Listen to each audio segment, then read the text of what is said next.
Ladies and gentlemen, welcome back to Poker.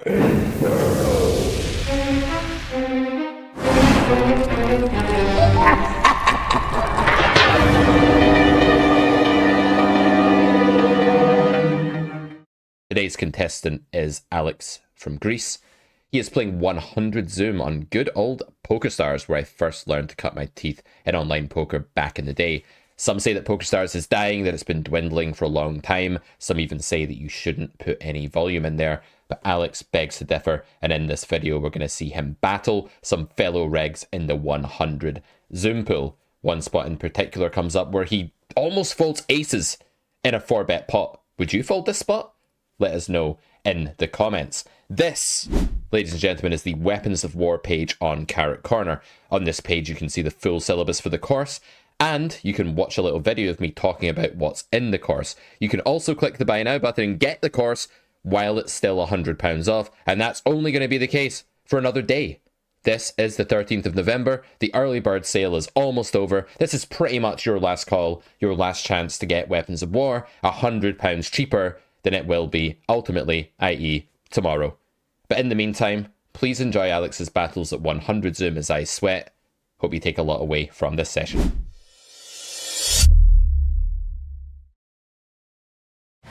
Alright guys, welcome to episode 2 of Poker Inferno. We are here with Alex, who's volunteered to play a bit of 100 Zoom on Stars for us today. How you doing, Alex?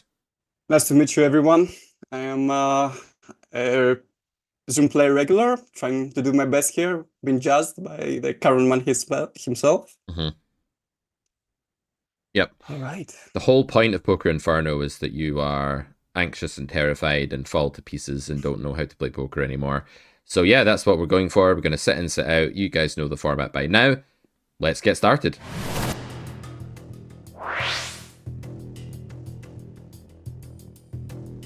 Suicide. Yep.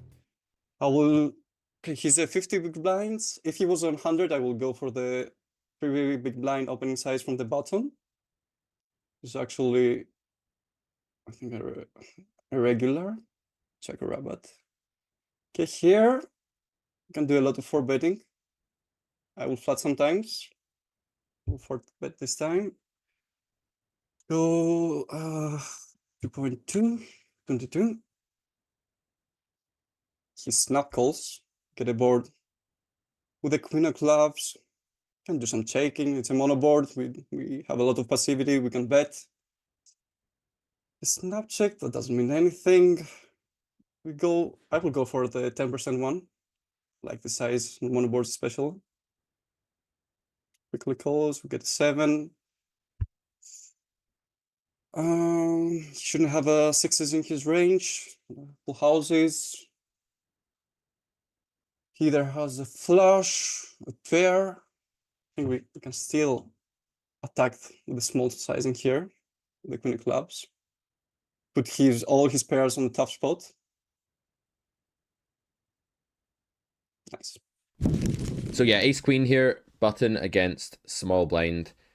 I think if I was playing this against big blind, I would really prefer just calling pre-flop because the range is a bit more polar. I think against small blind, I don't know, it feels okay to 4-bet. I do think we're almost in that territory where the hand is slightly too good, just in really late position here. But I think it's going to be a minimal EV loss, if anything, so not a huge deal. We go on. I'm probably pure calling the suited versions of Ace Queen and mixing 4-bets with the offsuit ones. That's fair. I just wonder if in this game at this rate structure, it's a reasonable rate structure, if calling is just better in late position. Maybe it's okay. I don't know. I can't recall off the top of my head like what the chart for this rake looks like, and I don't think it'll be a huge deal anyway. But obviously the later on the table you get, you know, ace queen off might become more of a pure call-in position. But I think that's more against big blind where you'd be suffering EV loss here. So we go into the flop, which is monotone. I think the 10% bet here makes a lot of sense. There's a lot of just automatic folds in villain's range immediately. And of course, this is going to equalize the nut advantage. The SPR is low. There's not really a huge reason why you'd need to go any bigger than this here. So I think this is nice. And I think 10% pot is just something that people really struggle to play against, because even though it's standard for this spot, a lot of guys haven't really seen it, right? So it's going to be, or they've not studied it at least. So this is going to be good. And Would you do this without a club in hand? yeah. So the thing about the low monotone board here is that villain still has a giant part of their range that's nothing. They have ace queen off, no club. They have suited Broadway, no club. And because you're betting so small, all of these hands are basically just put into the blender right away. They're probably mostly just folding, to be honest. It wouldn't shock me if there were some weird check raises here, like 10-9 of diamonds that villain is meant to find pretty often against 10%, that people aren't going to find. So theory-wise, I think it's okay to do this with any hand, actually. And exploit-wise, it's probably good. So it might be a spot where you're not meant to range bet in theory, you're meant to check a lot, but if you do 10% pot random hands in your range, it actually performs quite well, I would think. Okay. I think it's also quite nice to have an ace as well, in a sense, because, well, it's not like it's nice, but if villain is going to have ace queen, offsuit, then they're going to have that, but they're not going to have like king queen offsuit here. So just in general, the ace is probably like a better card to have than like a random king or something like that. But yeah, okay, on to the turn. Turn is the 7 of clubs. One thought in my mind at these SPRs is always like, is this a danger zone spot where if we reopen the action and face jam, we're really upset? And I don't think so. And that's mostly just because I don't think people are playing enough jam here. I'd be interested to look at a sim for this though. I wouldn't be shocked if like some of these showdown value one club but not nut club hands are pure checking back, and that might just be because if you do bet and face the jam from the pocket jacks or the pocket tens or the bluff or whatever, it's kind of a gross spot. We don't get to realize, yeah. We don't get to realize, or if we do cry and call it off, it's like really, really close to zero, and it might be better just to keep the action closed with this exact part of your range with non-nut flush draw and some showdown value. But I think in practice, I'm a lot more happy about the bet, because I think people get like deer in the headlight syndrome here and just end up sort of going into their shell and calling a lot here instead of jamming, with hands like tens no club probably plays as a jam for very thin value and denial here in equilibrium, I would think. And I don't think like people at 100 NL are necessarily jamming tens no club here. So yeah, I can get behind this as an exploit, but I would urge you to think about the danger zone SPR and like what hands you don't want to reopen with at SPRs like this in general, just going forward in 3-bet and 4-bet pots. But I think in practice, this is probably okay. And we get the fold. Nice. Cool.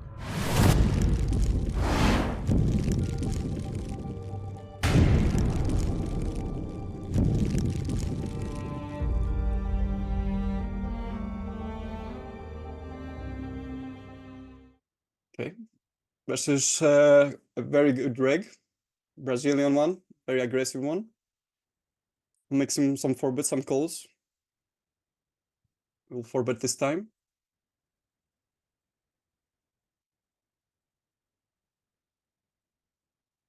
Okay. We get the queen low board suited. I think small makes sense. We're on a 4-bet pot. He will have some queen X here. Hope it's not queens. Calls. We get a diamond. We don't have a diamond. I think I can still block. I can check. There's an aggressive opponent. Don't mind the check. Don't mind the bet. Seems two options. Roll. Okay, we roll high. We will check. The 8 of spades. You have 8s here, especially with the diamond. He will put me on the blender here probably. Yeah, I know. Okay. I mean, I don't think I will fold. Special versus Coelium. But what are his bluffs? That's the question. How many bluffs does he have? Does he turn 6-7 to a bluff? Does he turn 5-6 to a bluff? He can. Does he turn Ace 5? Ace 5 suited? Probably. I will call, but we block the aces. I don't love it. Yeah. Yeah, really interesting hand. Yeah, unlucky. All right, let's bring up the replayer and talk about this one. So yeah, I thought you got pretty unlucky here, obviously. I like your 4-bet sizing. So like for anyone watching this that's like, oh, we let him get there, we allowed him to call a bad suited connector like 8-9, and he got there, and we could have gone bigger pre. Like, yeah, but this is a polarized big blind 3-bet range, and against that, a lot of his hands are kind of trashy, or they're just like very good hands. And against that, we don't really want to be risking lots of money here when we're bluffing. And when we're value raising, we don't have to make the pot any bigger than this. So I like the min sizing against big blind specifically. Against small blind, I'd obviously be going a bit bigger, but this is good. Yeah, the thought about slow playing aces pre is another really interesting one that I think is fine against a really aggro reg that's going to have 8-9 and stuff like this. Don't try this at home, kids. If you're playing against the fish here, or you're playing 25 NL or something, people's big blind ranges are just much more linear, and just 4-betting aces for value there is just really important against softer opposition recreationals who are just too tight and over continuing to 4-bet. So definitely don't slow play this spot against like a random rec, but against this player, I think it's fine to call sometimes. As played, we did 4-bet, and we go on to this flop of queen 4-3 with 2 diamonds. And we went for, was it the B20 approach here or something like that? B25, yeah. Yeah, cool. I like it. I think this is fine. You can simplify to just doing this with pretty much everything in this spot. Building calls. Calls. And we get the 6 of diamonds turn. I think one consideration here is if you have ace of clubs, ace of spades, I think you want to check a bit more because you unblock ace jack and ace 10 of hearts. I think when you have the ace of hearts, you're probably betting the turn a bit more. I think when you have the ace of diamonds, weirdly as well, you can actually check because you have the board like completely locked down, especially if you have ace of diamonds, ace of clubs, or ace of diamonds, ace of spades. I'm making this up, by the way. I know it sounds like I'm like reading a solver here, but I'm reading the solver in my head, and it's kind of telling me that this might be the pattern. It might not be, and maybe there is argument for just betting with the diamond aces here just for value, but I think at this SBR, it goes a bit backwards and we actually check with the diamond a bit more when we've got that complete lockdown on the board and it's there's not a lot of pot building to do. So I think if there's any aces that I'm actually betting the turn with pure, just to simplify my strategy, I would bet the turn pure with ace of hearts, ace of clubs, and ace of hearts, ace of spades, if that makes sense. I might just bet these ones because, you know, I have no idea what the frequencies are meant to be, and I don't really want to roll all these spots, so I'd probably just bet this hand with that logic just to simplify my own cognition there. What do you think? I makes sense actually. Your reasoning is fine. Yeah, I will probably pure check with the ace of diamonds. I actually think that I thought the ace of hearts is a bad card because it blocks all his backdoor flush draws. He will call the flop. But it makes sense. I will. Yeah, I could pure block bet this turn. Right. So when you block the Nice. backdoor flush draws, it's not really about whether it's good or bad, but it's about like which lines he now invests the most money on, right? So when you unblock the Yeah. backdoor hearts, he invests more money on the branch where you let him bluff. And when you block the backdoor, you push his range more towards like tens with a diamond or something, and now you make more money on the bet branch. So it's about just saying like which branch becomes better or worse for me based on these suits. But I was saying to a student the other day, he asked me some question. He's quite new to solvers, new player, you know, like kind of brand new. And he's like, why does the queen of diamonds on this board bet at a lower frequency than the queen of spades? And I was like, don't care about this stuff. Please stop caring about it. But I do think as ranges get a bit more snug, you're in a 4-bet pot, etc., these little blocker nitty-gritty factors become that little bit more relevant. Okay, as played, we check, which I don't hate at all. And the river is the 8 of spades, and villain, in your words, puts us in the blender here as you would put your carrots when you're making your carrot soup. We are now mushed up carrotier in the blender, orange mush, and we're like, shit. Well, the reason I wouldn't fold here is that we chop with one combo of aces and potentially beat some combos of ace queen with the ace of diamonds or whatever that thinks it can value bet here, and maybe even like ace of spades, queen of spades. So if the reg is competent and there are these combos here, I kind of want to call, but I do think it's really underbluffed at the same time by an unknown. So if I was against an unknown here and I had the ace of hearts or king of hearts or something in my hand, I think I'd definitely fold. Even though I have like a value beater, I think I still might fold here against an unknown player at these stakes. because I'm just terrified that there are no bluffs in range. And if there are no bluffs in range, well, now it doesn't really matter that we chop with the odd combo or beat like a rare combo of ace queen or something like that. Yeah, I think the fact he's jammed as well, like if they do have king queen or queen jack or something, I don't think they're really jamming this node, right? So it's not, we block all the combos that we chop with or beat, and there aren't that many of them. So if I do think this spot's over, if I do think the spot's underbluffed, sorry, then I might just fold a value beater, like one of my worst value beaters in this spot. This guy, though, described as a good reg. You know what? You 4-bet tiny. I can see him landing on river with 7s or 5s or 6-5 or ace-5 of... Okay, it sucks to have the ace of hearts here. Man, it really sucks, right? But even so, like, we're beating ace-queens. Maybe they go thin with king-queen sometimes if they're good. And also we just have... Although I don't think that's a good play. But also we just have... They have the propensity to be turning some stuff into bluffs. I think I'm on board with crying call against this player, but I'm definitely on board with the fold of a lion editor, roaring lion, please, against a random player at lower stakes or something like that. So if this was a 25NL guy that was on, like all of you all play 25NL, don't even lie about it, then I would probably recommend just hero fold of a lion kind of play here, even though it's like a play that nobody ever makes. It's probably right against the passive 25NL rec. I would probably I would probably fold a lot versus most players in the pool, but not this guy. I've seen this guy pulling some big bluffs, some good hands, something value subs. I know he's good. Yeah, I You think cannot fold aces after here. this hand, that Pikachu and his avatar is evolving into a Raichu, and it's like kind of shocking lightning everywhere for anyone that knows OG Pokemon. All Let's right, go. let's play some more poker.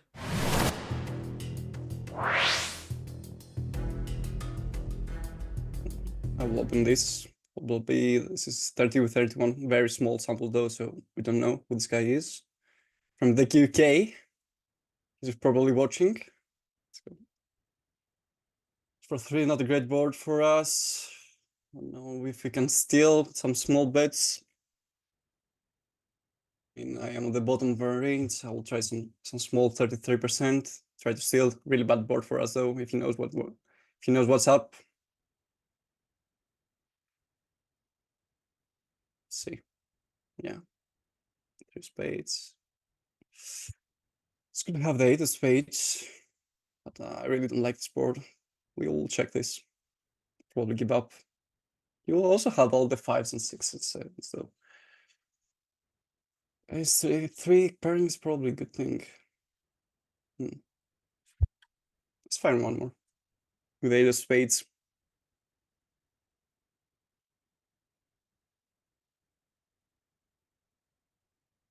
Okay. Yeah, really good. I like it. Let's talk about turn then in the replayer. Yeah.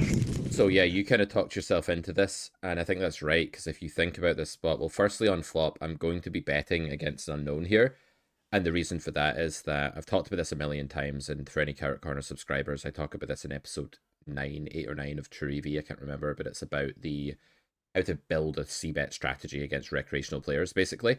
And because villain is an unknown, and that's why you've pure opened to 10-8 off in the first place, we're in a situation on flop here where betting has gone up in EV because we will be raised less than a competent player would raise us against an unknown, and they'll fold more. Meanwhile, if we check back, their probe game is more all over the place than that of a solver or a tough reg, and we're liable to face a lead from like queen high or something that would have folded flop, thus reducing the EV of checking. So I do think the default here should just be to always bet our hand against an unknown here, even though against the reg, we'd probably be betting at a very low frequency here because we're just betting this flop at quite a low frequency and doing a lot of check or 1/3. So I like it as played as a pure action, always betting our hand. And then on the turn, yes, we don't like the board. However, villain didn't raise us on the flop. We still have a bunch of value here. We're still going to have a global turn bet frequency here of like, I don't know, 40% in a solver. Maybe Yeah, less small. if we've... Less Probably if... small, probably small. Yeah, probably less than that if we've actually range bet the flop, right? But if we've not range bet the flop or whatever in a solver, you're going to be betting this turn still like fairly often. And having the 8 and the club here, like having the 10 of clubs and the 8 of spades is kind of like the dream suit-wise, because you're blocking ace 8 of spades and all these automatic continues. You're blocking some king 8 of spades float. that will raise your call, and you're eating up the And outs we as well. unblock all his backdoor And you flushers with the 10 unblock the of clubs. back doors with the 10 of clubs, right? The hearts and the diamonds. So if there's ever a Makes sense. hand to bet on the turn here that's just like 2 overcards to 5s, this is probably it. Although it would be better if the overcards were slightly better, because if that 8 was a jack, we'd also have 2 overcards to 9s and 8s as well. So that would be slightly better. But I still think bet's right here. And there's a ton of hands that are just like auto folding in this spot still that you unblock. So I think this is the right action actually that you landed at in the end here. I love the bet. And this is a good example of like understanding that you can indeed just bet nothing in some spots, just pair draw with the right blockers. You can bet. We cover this in Weapons of War when we talk about the turn air rifle, betting the turn with literally a hand that looks like garbage, but has actually got some stuff going for it.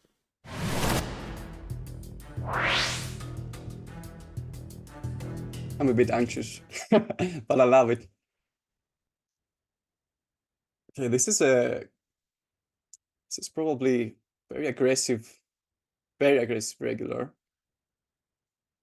All these Jack guys that suited. are furious at you because they're watching YouTube and they're seeing themselves being tagged as weak reg in front of an audience. Man, the insult. I will roll some forwards, especially as this guy, but we will call this one. Get the queen high. We will check. Now it's here. He will have a bunch of bluffs here. He's checking back. 3 of clubs. We definitely have more flushes. Still have the queen. I like the check to induce some club hands bluff, but he didn't. Interesting spot. I think I like to deny some equity here, actually.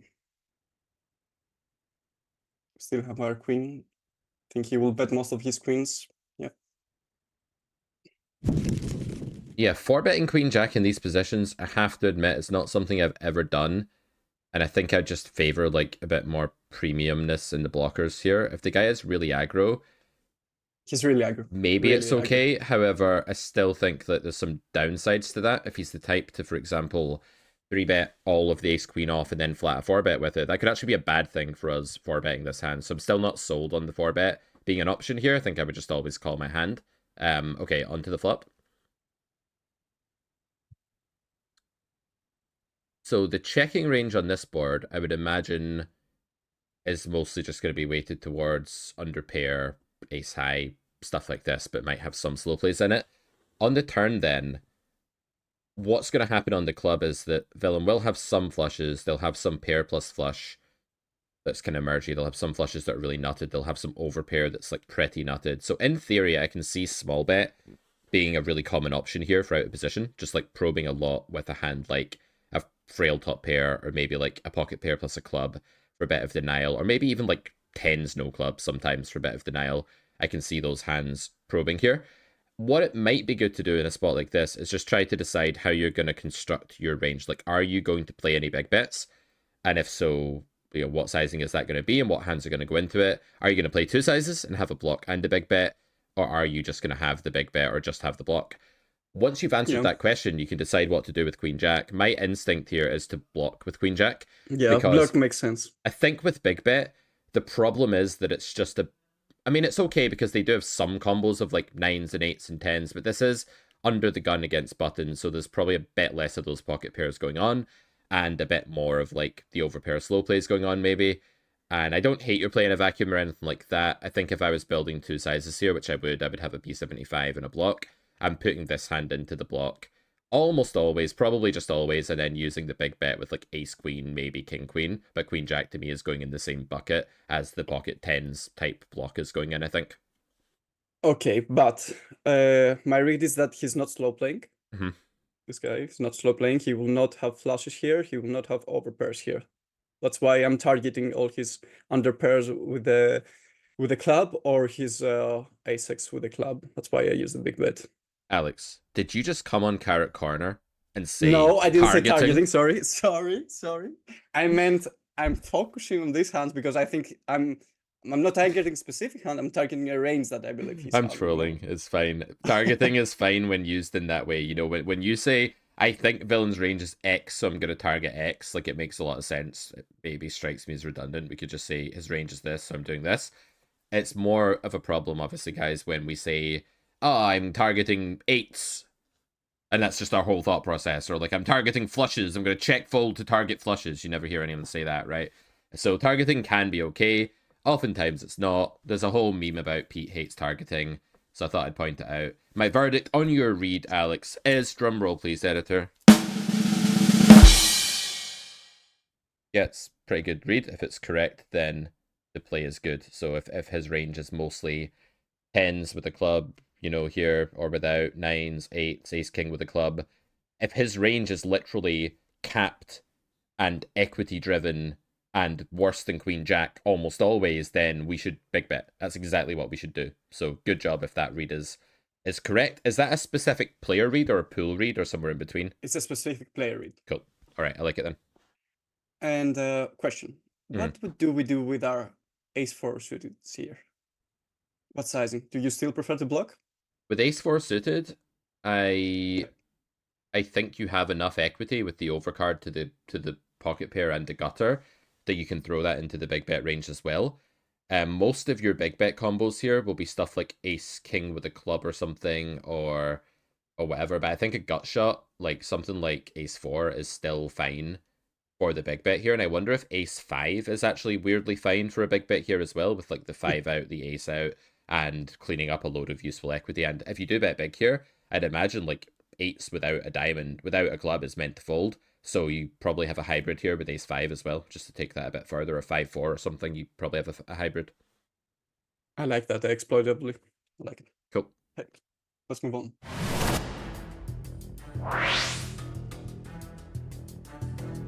2.2, we defend.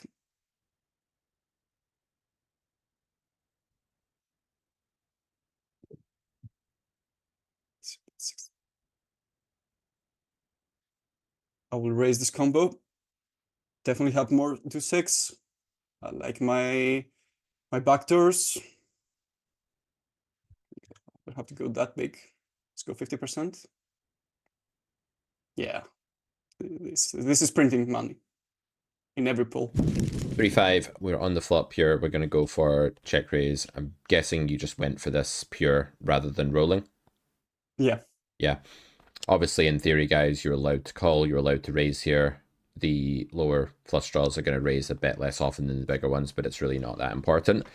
And I think the exploit that you're talking about here is just that people are overfolding. I love the sizing as well. I think this like smaller size is really, really effective against humans because it's much harder to defend against than a big size. And coincidentally, if you do go big here, people probably just end up playing much better against your sizing accidentally than if you go small.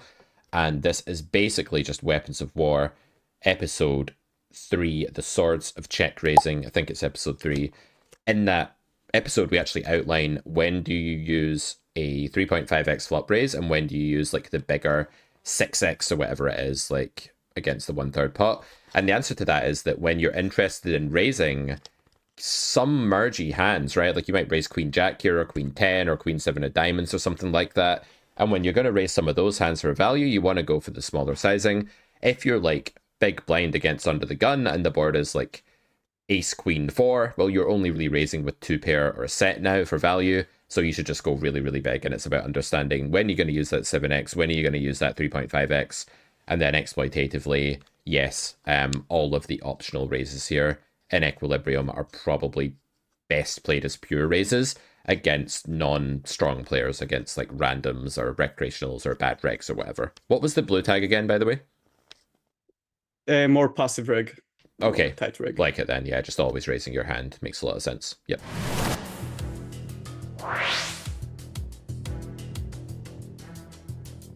Just 2 faces on the big blind. Let's shoot hand. Let's go for Doyle. Let's go.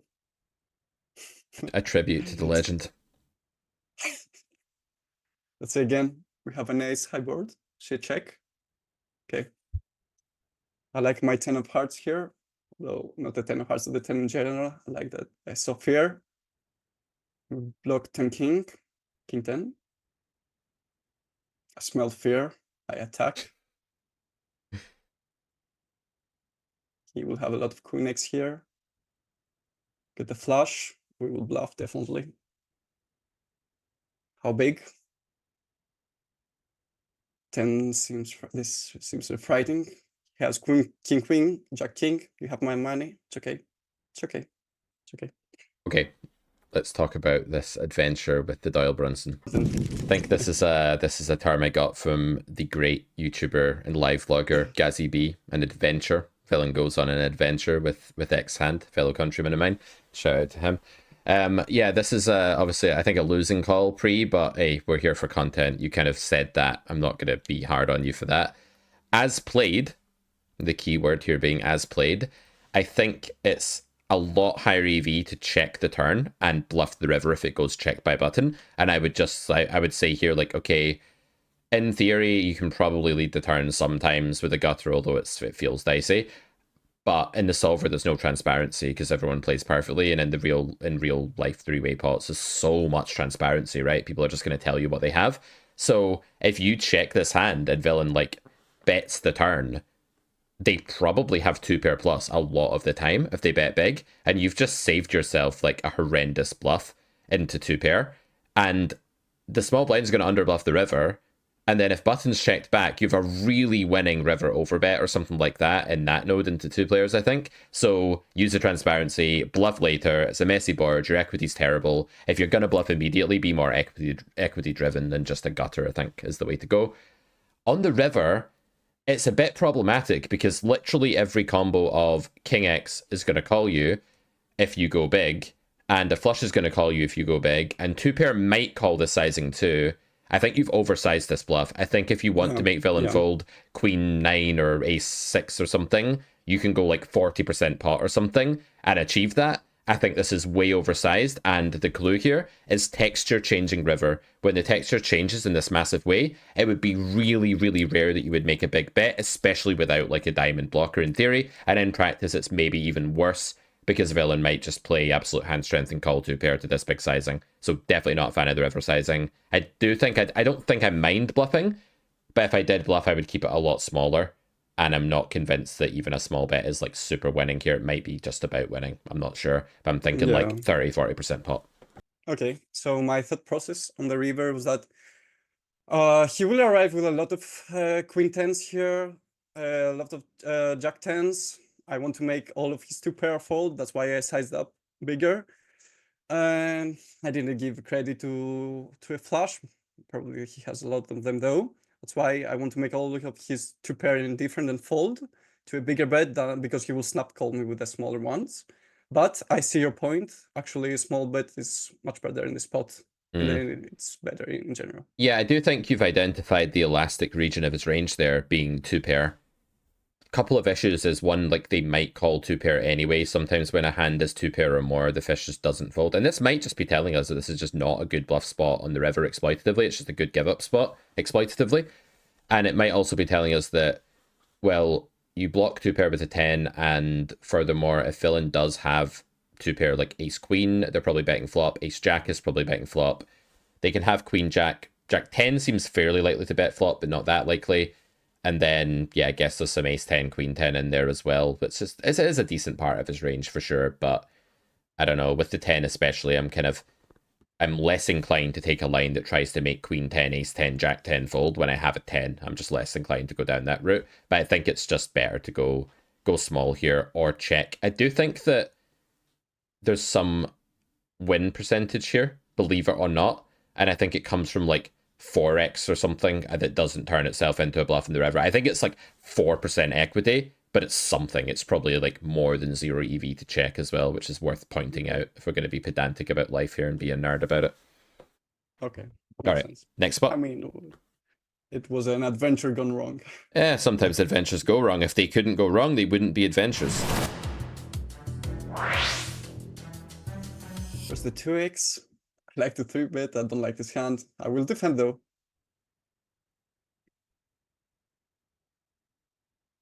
I don't like to fold versus 2x, although it's a very trashy hand. Nothing to do here. I mean, do we start changing this to a bluff? Not yet. Let's see what he does on the turn. Snap checks. Fire.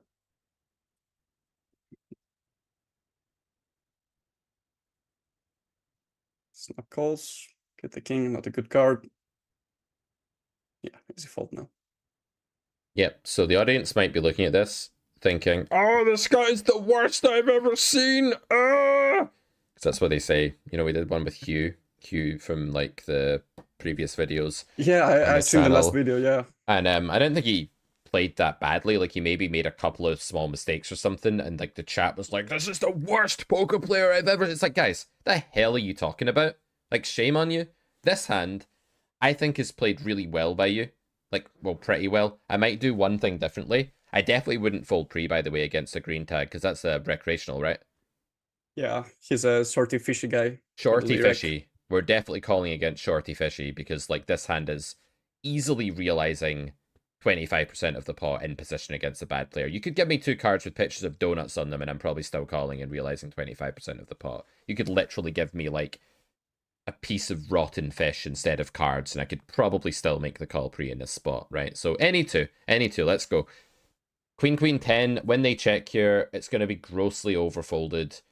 Maybe to the extent that you can just bet a big blind or 1.5 big blinds on the flop. Yeah, I was and thinking just, that betting smaller. Yeah, just one big take it blind down. I would prefer. Yeah, just win one the big pot blind would now. be much better than two. Yeah, I think one big blind on the flop is probably the way to go. Just pick up on all of those auto folds, then we can decide whether to keep bluffing. My instinct is usually not. But that stab on the flop is probably working like 40% of the time or something stupid, right? Like some huge amount of the time. And that's a lot in a spot where you're risking 1 to win 4, guys. That's a hell of a lot. You need 20% folds in that spot, and you're probably getting like double that. As played, I definitely agree with betting the turn. You could wait until river just to sort of weed out all of the random slow plays and see what they do in river. I think it's close between. I like betting flop and just like mopping up all the denial at the earliest opportunity when a spot is really overfolded. And if I'm not going to bet flop, I'm sort of torn between. Maybe I would wait with absolute dog shit here because I don't think the rec is going to bluff me on the river with 7 high because they would have just bluffed the flop most of the time or the turn if they were that sort of player. So there's kind of like a gate filtering system going on demographically here in the population, right? Where the guys that would have bluffed you on the river have already bluffed you, and the ones who are left on this node with air aren't going to bluff you on the river. So you can kind of just say, oh, by the way, are you trapping me? Do you have a spade or do you not have a spade? Like, can you tell me what you have? And then you can probably bluff the river. So weirdly here, I'm kind of like either flop small bet or just wait till river and then bluff here. I think that's the kind of camp I'm falling into. Okay. Interesting spot. I like it when they tell you that you shouldn't bluff the river against them and say, by the way, I've got the nuts. And then you're like, cool, I won't bluff my 3 deuce off then. That's nice of them. Okay. To be fair, I will probably not fire the river. Yeah, I think that's even with total air. I think that's probably right because they need some reason to call the turn, and it's just too easy to fold all of their ace high and stuff on turn here. Yeah, I think that's right. Okay.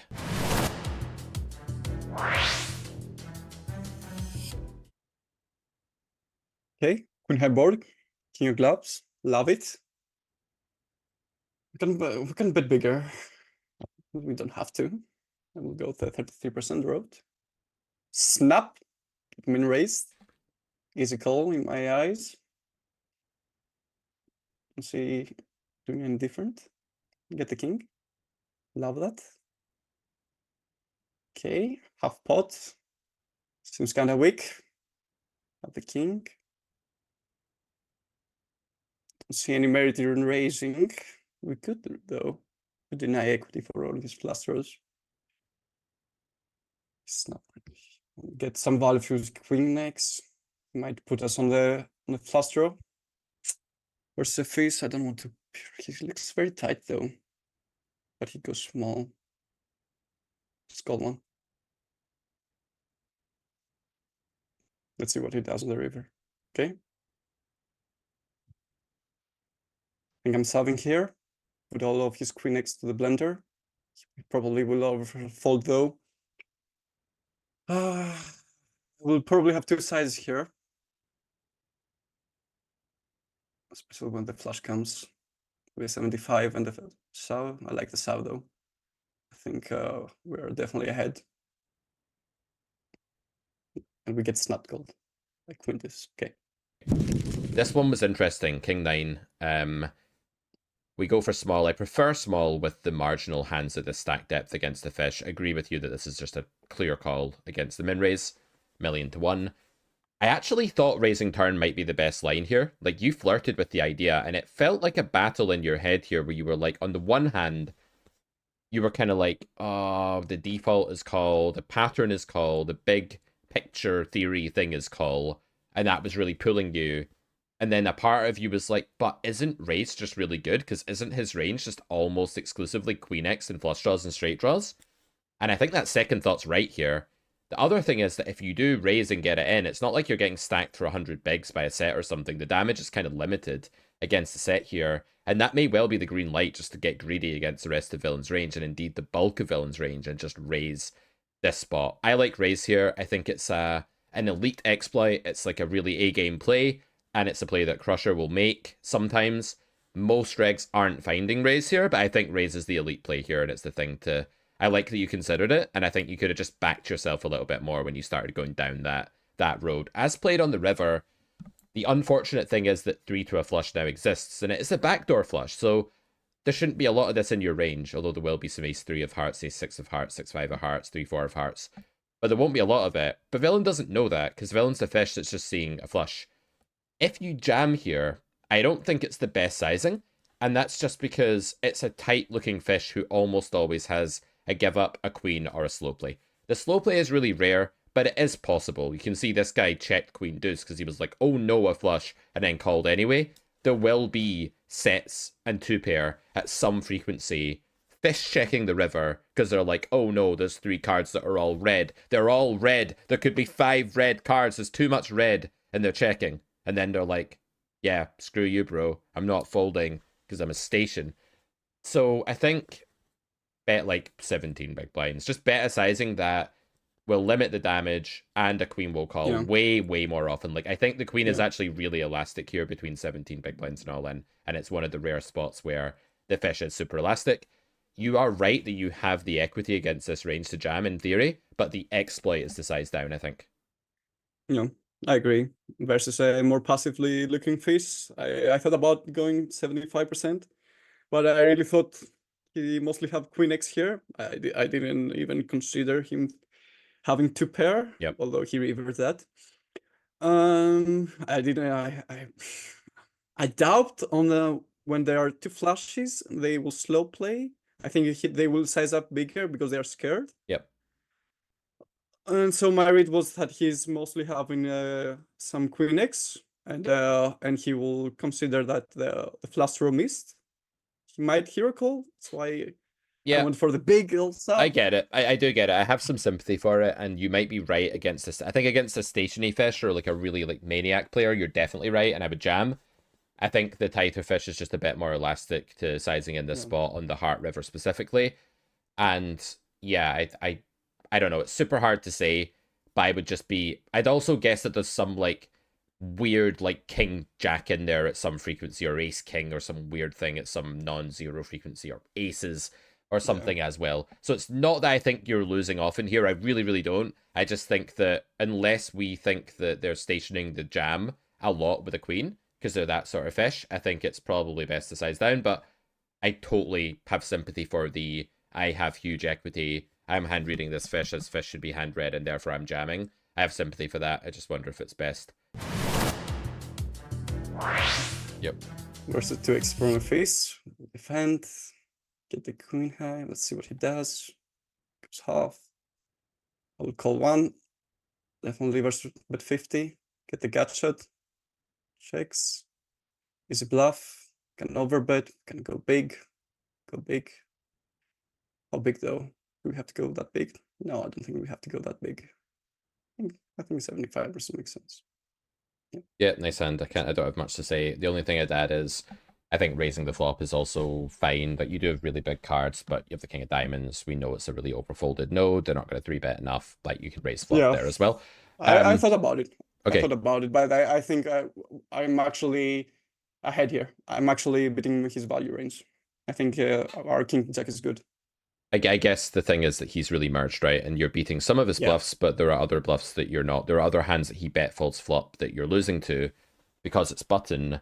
there are a lot of combos of ace 4 off, ace 5 off, ace 6 off, ace 7 off, etc. It's actually a huge part of villain's range. You can imagine that arm of the range chart extending downwards into the offsuit aces here visually. And because of that, I think it's still fine to raise because you are actually folding out tons of hands that do beat you. Now, you do win the pot against those really often anyway by calling and bluffing certain runouts later. So calling's fine, but I don't think it's like a polarization mistake to raise here, not at all. Okay, listen, Alex, you played really well today.